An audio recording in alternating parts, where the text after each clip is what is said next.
कांग्रेस और बीजेपी का कल्चर अब लोगों की चर्चा का विषय बना हुआ है। आप देखिए कि नरेंद्र मोदी के कैसे बीजेपी के अंदर जनरेशनल चेंज वो लेकर आ गए, नए नए नेताओं को सामने ले आए।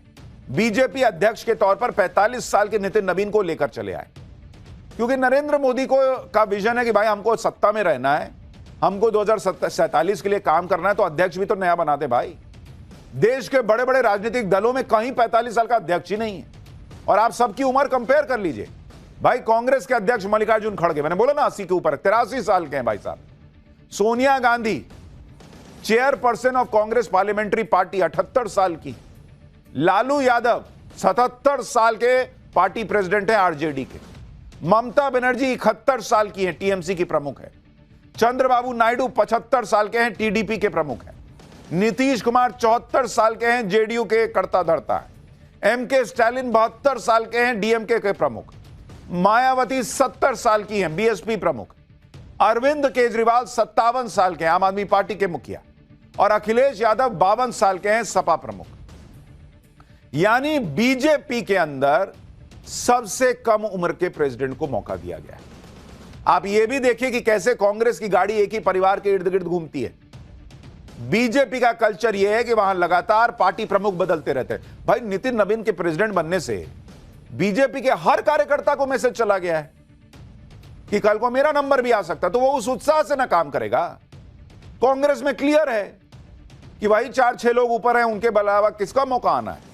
सपा में क्लियर है कि नहीं आएगा मौका बॉस। अगर पिछले 28 सालों का हाल आप देखेंगे तो आप हैरान रह जाएंगे कि बीजेपी और कांग्रेस में कितना बड़ा अंतर है। बीजेपी के अध्यक्ष 1998 से 2000 कुशाभाऊ ठाकरे, 2000 से 2001 बंगारू लक्ष्मण, और उधर देखिएगा उधर 98 से 2017 तक सोनिया ही गांधी थी। जनकृष्ण मूर्ति के जनकृष्ण मूर्ति 2001 से 2002, 2002 से 2004 वेंकैया नायडू। उधर देखते रहिएगा नाम, उधर नहीं पढ़ रहा हूं मैं, वो देखते जाइए, वही एक 2-3 नाम दिखेगा आपको। 2005 से 2009 राजनाथ सिंह, 2010 से 2013 तक नितिन गडकरी, 2013 से 14 राजनाथ सिंह, 14 से 20 अमित शाह, 20 से 26 तक जेपी नड्डा, 2026 में नितिन नवीन आ गए। उधर सोनिया गांधी, फिर राहुल गांधी, फिर सोनिया गांधी, और उसके बाद मल्लिकार्जुन खड़गे। बहुत दबाव बन गया भाई कि कोई तो बाहर से आए, तब जाकर मल्लिकार्जुन खड़गे बने 2022 में। तो भैया वहां कार्यकर्ता को भी लगता है कि क्या ही मेहनत करना है यार, वहां पहुंच थोड़ी पाएंगे। 1998 से अब तक 28 साल में बीजेपी में 11 अध्यक्ष बन गए। कांग्रेस के यहां एक ही परिवार के अध्यक्ष रहे, फिर उसके बाद खड़गे जी को अध्यक्ष बनाया, जो खुद बोलते हैं कि वो तो गांधी परिवार की कृपा से अध्यक्ष बने। इधर पीएम मोदी ने नितिन नवीन को अपना बॉस बता दिया। उधर कांग्रेस अध्यक्ष मल्लिकार्जुन खड़गे का वो बयान वायरल होने लगा, जिसमें वो अध्यक्ष पद पर रहते हुए गांधी परिवार को अपना बॉस बताते रहे। सुनिए एक बार दोनों। मैं कार्यकर्ता हूं, वे मेरे बॉस हैं।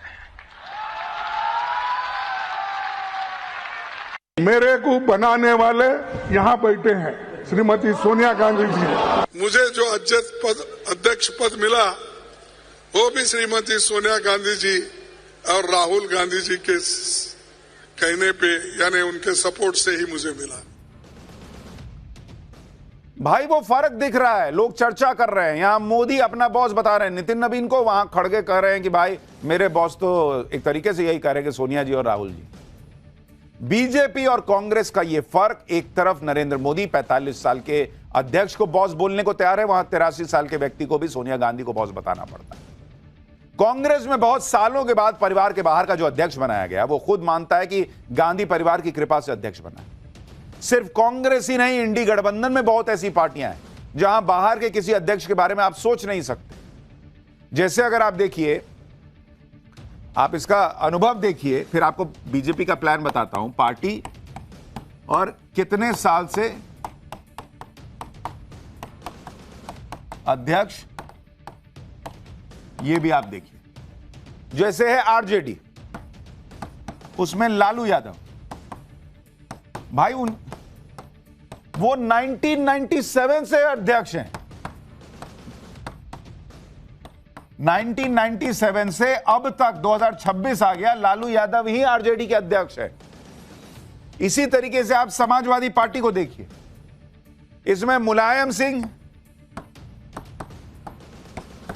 1992 से रहे अध्यक्ष, 1992 से लेकर 1992 में पार्टी बनाई और 2017 तक वही अध्यक्ष रहे, और वो हटे तो अखिलेश यादव आ गए। भाई परिवार के बाहर किसी के लिए जगह ही नहीं है। अखिलेश यादव आए तो वो 2017 से अभी तक बने हुए हैं, अब तक। तो ये तो इन पार्टियों का हाल है। टीएमसी, आप देखिए ममता बनर्जी अध्यक्ष हैं, ममता बनर्जी ये 1998 से अध्यक्ष हैं बॉस, जब से पार्टी बनी हुई।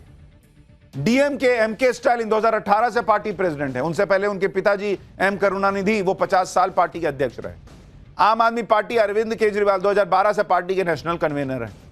इन पार्टियों में सालों से यही चला आ रहा है, और यही वजह है कि आज पीएम मोदी ने इंडी गठबंधन की तगड़ी क्लास लगाई। कहा कि देश के लिए परिवारवाद इतना बड़ा अभिशाप बन गया है कि क्या ही कहा जाए। देश के लिए परिवारवाद बहुत बड़ा अभिशाप है। और जब मैं परिवारवाद की बात करता हूं तो अरबन नक्सल मैदान में आ जाते हैं। वो मुझे कहते हैं फलाने के बेटा, डिकना का बेटा, वो बात को डाइवर्ट करते हैं। किसी के बेटे की प्रतिभा का हम विरोधी नहीं है, किसी की बेटी की प्रतिभा का हम विरोधी नहीं है, लेकिन दुर्भाग्य से कांग्रेस और देश के अनेक क्षेत्रीय राजनीतिक दलों पर आज अलग अलग परिवारों का कब्जा हो गया है। पार्टी का जन्म किसी परिवार ने किया, पार्टी में लगातार एक के बाद एक उनके परिवार के ही अध्यक्ष होते हैं। पार्टी की पूरी निर्णय प्रक्रिया उस परिवार के हाथ में होती है। पार्टी का कोई भी कार्यकर्ता हो, उसको विचार से लेना देना नहीं, उनको उस परिवार से समर्पित रहना पड़ता है। ये परिवारवाद खतरनाक है, ये लोकतंत्र का दुश्मन है। देखिए बीजेपी की जीत की एक बड़ी वजह यह भी है, उसके मामूली से मामूली कार्यकर्ता को लगता है कि मेरा नंबर आ सकता है। आप अपने ऑफिस में सोचिए ना बॉस, आपको पता रहेगा कि जीवन में कभी आप बॉस ही नहीं बनने वाले हैं। कितने दिन काम कीजिएगा, सोचिएगा, चेंज करो, छोड़ो। इन लोगों का हाल ये तब है जब ये लोग लगातार हार रहे हैं, तब भी ना चेहरा बदलते हैं ना नीति बदलते हैं। जबकि आप नरेंद्र मोदी को देखिए कि वो लगातार बदलाव करते रहे, और वो भी तब जब वो लगातार जीत रहे हैं। ये काम नरेंद्र मोदी और बीजेपी ही कर सकते हैं कि नितिन नवीन जैसे युवा नेता को पार्टी का सर्वोच्च पद दे दिया। आप नितिन नवीन के अध्यक्ष बनने से पहले की तस्वीरें देख लीजिए, कोई सोच नहीं सकता था भाई कि बीजेपी की कमान उनको मिलने जा रही। आप ये पुरानी तस्वीर देखिए, इसमें बिहार बीजेपी के कई नेता एक टेबल पर बैठे हैं और नितिन नवीन खड़े हैं। बीजेपी का कल्चर है, जो व्यक्ति खड़ा है वो आज बैठे हुए लोगों का बॉस बन चुका है। आप नितिन नवीन की एक और तस्वीर देखिए, ये भी पुरानी तस्वीर है। इसमें नितिन नवीन बिहार बीजेपी के बड़े नेताओं के साथ सेल्फी ले रहे हैं दूर से। बीजेपी का यह कल्चर उसे दूसरों से अलग करता है, क्योंकि यहां साधारण कार्यकर्ता भी सर्वोच्च पद पर पहुंच जाते हैं। आप देखिए नितिन नवीन कैसे बिहार की राजनीति से निकलकर बीजेपी के अध्यक्ष तक पहुंचे। 26 साल की उम्र में पहली बार विधायक बने, 45 साल में अध्यक्ष बन गए। नितिन नवीन बिहार में 5 बार के विधायक रहे। वो बिहार सरकार में कानून मंत्रालय से लेकर अर्बन डेवलपमेंट मंत्री तक रहे। साल 2006 में पिता की मृत्यु के बाद वो राजनीति में आए और पटना वेस्ट से पहला चुनाव लड़ा और जीत भी गए। उनके पिता नवीन किशोर सिन्हा बीजेपी विधायक थे और आरएसएस के से काफी करीबी थी उनकी। नितिन नवीन कायस्थ हैं, उन्हें संगठन की अच्छी जानकारी है। साल 2023 में उन्होंने छत्तीसगढ़ विधानसभा चुनाव की जिम्मेदारी संभाली और पार्टी को जीत दिलाई। फिर साल 2024 के लोकसभा चुनाव में भी बीजेपी ने छत्तीसगढ़ में 11 में से 10 सीटें जीती। यानी संगठन, प्रतिभा और युवा जोश को देखते हुए नितिन नवीन को अध्यक्ष बनाया गया। नितिन नवीन की ताजपोशी पर पीएम मोदी ने कहा कि बीजेपी में अध्यक्ष बदलते रहते हैं, क्योंकि बीजेपी पद से नहीं प्रक्रिया से चलती है। हमारे यहां मेंबरशिप से भी ज्यादा रिलेशनशिप होती है। बीजेपी एक ऐसी परंपरा है जो पद से नहीं प्रक्रिया से चलती है। हमारे यहां पदभार एक व्यवस्था है और कार्यभार ये जीवन भर की जिम्मेदारी है। हमारे यहां अध्यक्ष बदलते हैं लेकिन आदर्श नहीं बदलते।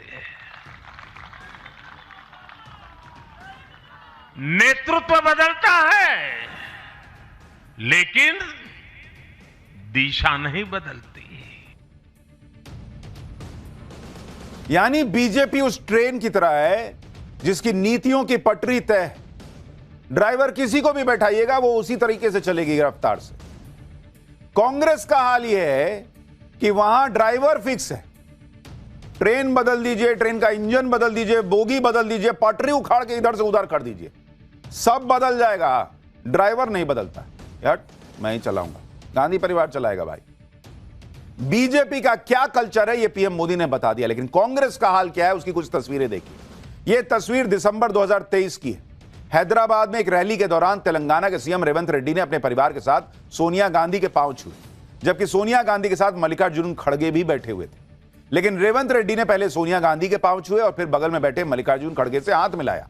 उसके बाद सीएम रेवंत रेड्डी ने अपने परिवार के बाकी सदस्यों को राहुल गांधी से मिलवाया। ऐसा लग रहा था जैसे राहुल गांधी पार्टी के अध्यक्ष हो। पिछले साल दिसंबर में जब कांग्रेस ने दिल्ली में रैली की थी तब भी मंच पर कांग्रेस के अध्यक्ष मल्लिकार्जुन खड़गे को असहज होना पड़ा था, क्योंकि मंच से उन्हें भाषण देने के लिए आमंत्रित कर दिया गया था। वो अपने सीट से उठ गए, फिर अचानक राहुल गांधी ने मंच संभाल लिया और भाषण देने लग गए। अध्यक्ष खड़े हो गए, राहुल जी ने कहा कि मैं बोलूंगा तो मैं बोलूंगा।